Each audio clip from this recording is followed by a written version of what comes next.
Well, Jim, first of all, tell me a little bit, describe your brand of politics for me. You've been out of it for a little while, so Right. kind of how do you define yourself? I guess I would define myself as just kind of a common sense conservative, fiscal conservative, someone who thinks that we need to really take a close look at how we spend our money, just like you would with your family budget or your business, that we need to take a harder look at how we can reduce waste in government spending, that kind of thing, but most importantly, how we can inspire growth in the state. So, it's more of a common sense kind of approach to government. You've talked about this vitriolic atmosphere that's percolating in Washington, has Right. been there for a long period of time, Right. that this is what kind of juiced you up to get back in politics. Right. How do you run a campaign against an incumbent where you're going to be pointing out some contrasts and some Right. differences, but you keep it civil? How do you do that and not let it get down to that level of what people are Right. frustrated Sure. with? Well, I think what they're frustrated with most of all are the ad hominem attacks, the very personal attacks, the name calling, you're either for me or against me or on that side, and all that kind of thing. I think that's what's so destructive. I think when you start talking about ideas and you start talking about the differences in your perspectives and ideas, I think that's great. And I'm sure that the governor is going to disagree with me on some of the things that I propose, and I certainly disagree with some of the things that he's all about. So in the marketplace of ideas, when you start discussing those things, I think the public benefits from it. Now, if you start going over the edge, and then I think that's a problem. I think that's what people really don't like. Well, let's talk about one of the exchanges that you and the governor have already had, and it's Right. you've proposed cutting $1 million from the $5 million budget Right. of the governor's office. That's a Right. 20% cut. That's right. You probably haven't looked at all the detail of Actually, that I budget have. in there. Oh, you have? Actually, I have. So, but, why? It's why one of the, excuse me for interrupting, no, but actually I have. why that? Why $1 million? Where did that number come from? Precisely because I think that that's the level of the staffing that we can have without having assistants to assistants and things like that will still allow us to provide the services that the governor must do to the state and not spend that much money. When I have asked people in forums, how much do you think the governor's office expenditures run? The typical guess is $300,000 to $400,000. The highest one that I have heard from anybody, even a politically astute person, has been $2 million. And you say $5.5 million, and their jaws drop, and they say, "Well, how can that happen?" Well, first of all, we have, and I'll have to look at this exactly again, but I think it's either 8 or 9 people that make between $98,000 and $118,000 apiece. Well, that's several times the per capita income of most Arkansans, and I think there are a lot of qualified people out there that we can get to perform those functions at least as well.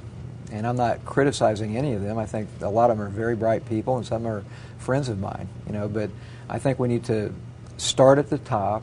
We need to make sure that if we're going to be serious about cutting waste out of our government, and if we're going to be serious about controlling the growth of government, it has to start at the top. So in some ways, this is a little bit symbolic. You want to make a symbolic statement that if the governor's office can do it, we can do it in other places in That's state right. government. That's right. But you have to know a little bit about my business background.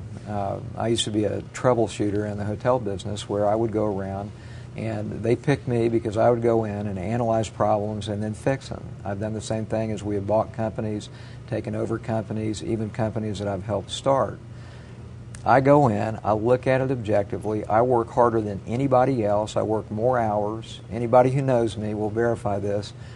I'm doggedly determined about accomplishing things and doing it with clarity and with integrity and making a difference in the businesses that I run and the things that I do. I try to do them with distinction, but with a lot of hard work. And so what I intend to do when I'm elected governor is that I'm going to be starting with every agency, every board, every commission, and we're going to really analyze it and make sure that it's accomplishing its mission, and what do you really need to do to accomplish that mission. You've kind of proposed like something similar to the base realignment commission that helped shrink the size of the military Exactly. across. Yeah, the BRAC commission. So if this state example of a BRAC commission, if you Right. put this together, what if it comes up with a proposal that you should cut 10% of the Department of Human Services or 30% of the Economic Development Agency in the state? Are you going to go along with those types of cuts? It's a great question. First of all, a commission is just that. It's set up to make recommendations. You still have to filter that information and then decide what you think is appropriate at the time. You know, there are some things that, frankly, we'll probably be able to take a hacksaw to, and there are some things that we might have to take a scalpel to. It's not the kind of thing where you would take some irrational approach and start saying, well, we're going to cut 20% of the budget out of everything, because you simply can't do that. First of all, it's over 90%. I'd have to look exactly, but most of our budget, as you know, is in education, higher education, and the prison system. And some of those things... And Medicaid. Right. And so you don't want to cut things that are providing essential services to people. You know, I'm not one of those people that say, well, we're just going to go ahead and cut 20% of everything. But so it's symbolic only to the extent that I think, first of all, it can be done without diminishing the level of services.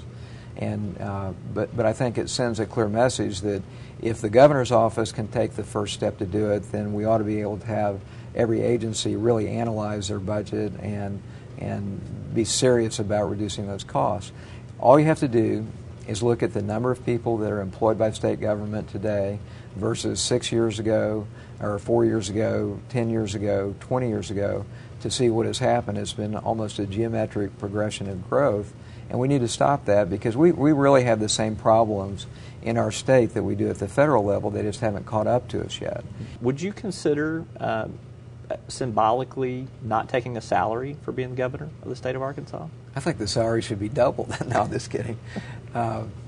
Probably not. You know, I might take a reduction in it, but as the chief executive of the state, you get paid a salary for a reason. It's a full-time job. It's not a part-time job. And I might do that as a symbolic type thing. But the most important thing about it is that you're sending a message to the entire state that you're serious about cutting abuse and waste. I don't think to be candid with you, that's one fact I don't know. I don't even know what the governor makes right now, and it doesn't matter to me. What matters to me is moving our state forward. The support that you have received from some Republicans, there are Republicans that support Mike Beebe, and you've talked Sure. to some of them. So I have. how do you kind of resolve you're not even going to have the unity Right. of your own party that you're running for behind you? Right. Well, first of all, most of those people that are supporting Mike Beebe had no idea that I was going to get into the race. And some of them probably would have supported him anyhow because they like him personally or they think that he's done a good job or whatever. But there are a lot of Democrats that are going to be coming out for me as well. And so it's going to be exciting. I mean, there are so many people who are right now analyzing this. They're kind of surprised by my entry into the race, but they're saying, well, tell me what you're thinking about. Tell me what we should do with our state. What are your ideas? And as you start talking to them, I don't talk to them because, well, first of all, would you tell me if you're a Republican or a Democrat or an independent? I talk to them as Arkansans.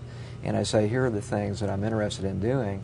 And what I have found is that I have a lot of people, not only Republicans, but independents and Democrats both, that have some of the same philosophies and share some of the same ideas about what we need to do. They find an advocate in me for those ideas.